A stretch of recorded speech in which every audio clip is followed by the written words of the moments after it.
Hey everybody, it's me, Miss Sandlin, and we are still reading The Magician's Nephew, the first book of the Chronicles of Narnia series.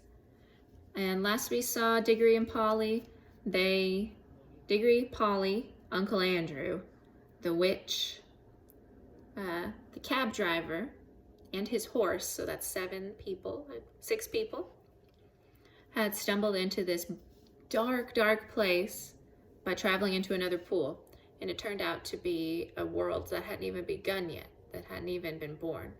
And then all of a sudden they heard some singing, and the world started to come alive. A new sun appeared in the sky, brand new stars shone everywhere, and the witch and Uncle Andrew weren't very excited about it. But Diggory and Polly seemed to think it was a beautiful place. And now we'll begin chapter 9, called The Founding of Narnia. The lion was pacing to and fro about that empty land and singing his new song. It was softer and more lilting than the song by which he had called up the stars and the sun, a gentle, rippling music, and as he walked and sang, the valley grew green with grass. It spread out from the lion like a pool. It ran up the sides of the little hills like a wave. In a few minutes, it was creeping up the lower slopes of the distant mountains, making that young world every moment softer. The light wind could now be heard ruffling the grass. Soon there were other things besides grass. The higher slopes grew dark with heather. Patches of rougher and more bristling green appeared in the valley. Diggory did not know what they were until one began coming up quite close to him. It was a little, spiky thing that threw out dozens of arms and covered these arms with green and grew larger and larger at the rate of about an inch every 2 seconds. There were dozens of these things all around him now.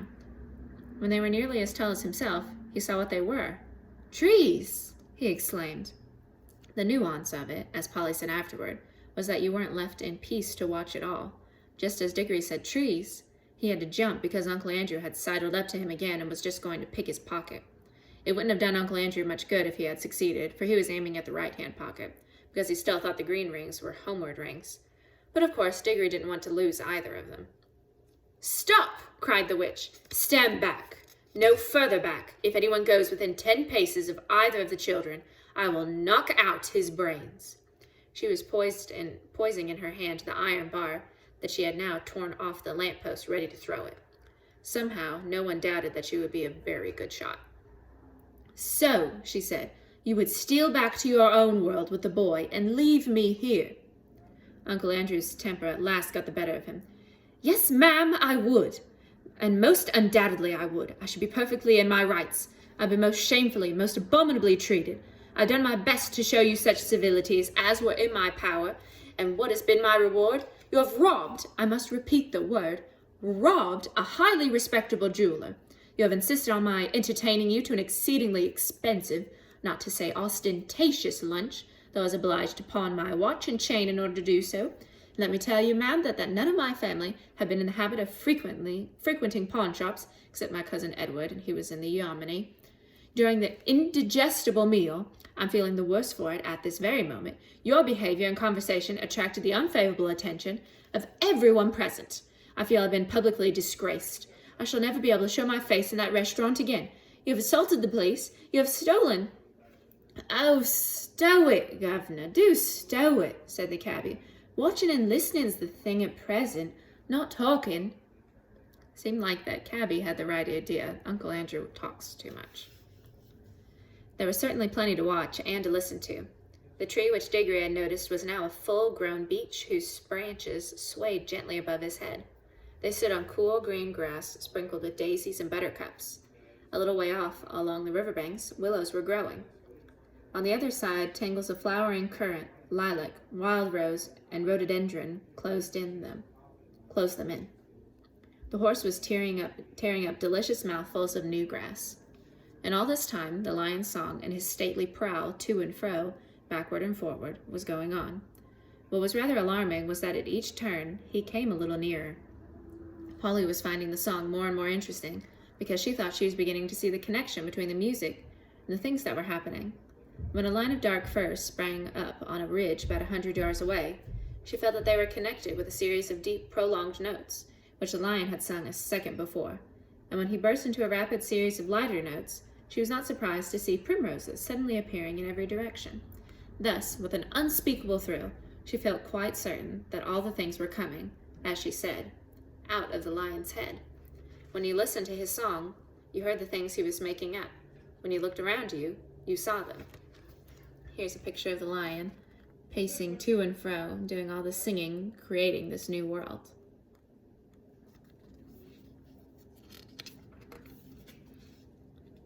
This was so exciting that she had no time to be afraid. But Diggory and the cabby could not help feeling a bit nervous as each turn of the lion's walk brought him nearer. As for Uncle Andrew, his teeth were chattering, but his knees were shaking so that he could not run away. Suddenly, the witch stepped boldly out toward the lion. It was coming on, always singing, with a slow, heavy pace. It was only 12 yards away. She raised her arm and flung the iron bar straight at its head. Nobody, least of all Jadis, could have missed at that range. The bar struck the lion fair between the eyes. It glanced off and fell with a thud in the grass. The lion came on. Its walk was neither slowed nor faster than before. You could not tell whether it even knew it had been hit at all. Though its soft pads made no noise, you could feel the earth shake beneath its weight. The witch shrieked and ran. In a few moments she was out of sight among the trees. Uncle Andrew turned to do likewise, tripped over a root, and fell flat on his face in a little brook that ran down to join the river. The children could not move. They were not even quite sure that they wanted to.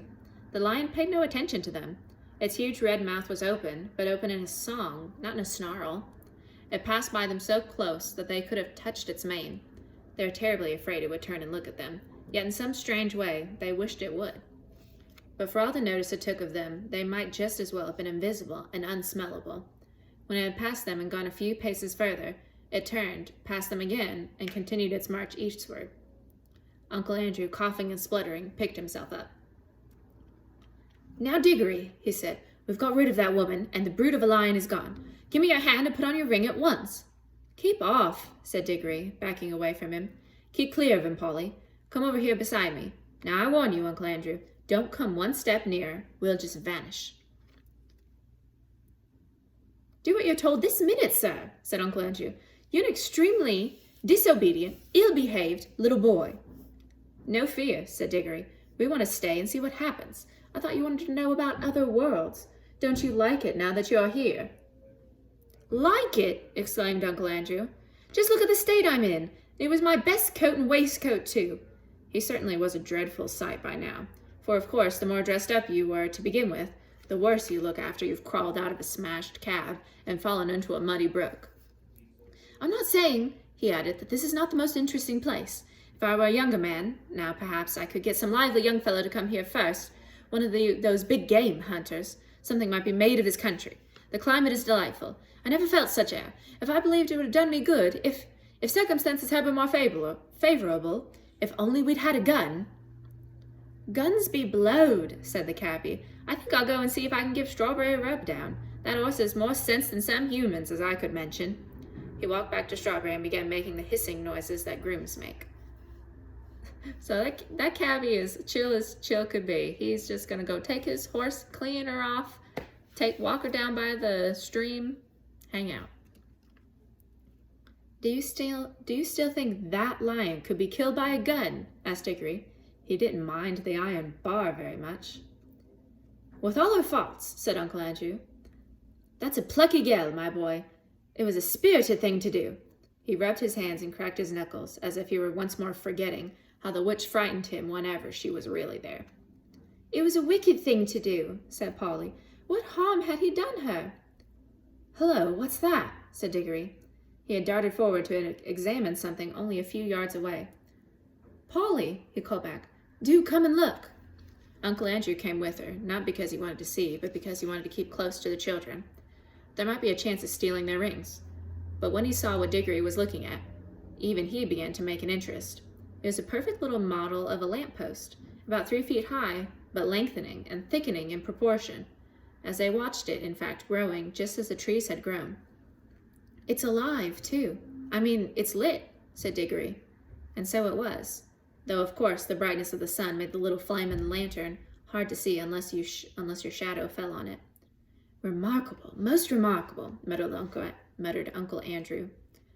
Even I never dreamed of magic like this. We're in a world where everything, even a lamppost, comes to life and grows. Now I wonder what sort of seed a lamppost grows from." "Don't you see," said Diggory, "this is where the bar fell, the bar she tore off the lamppost at home.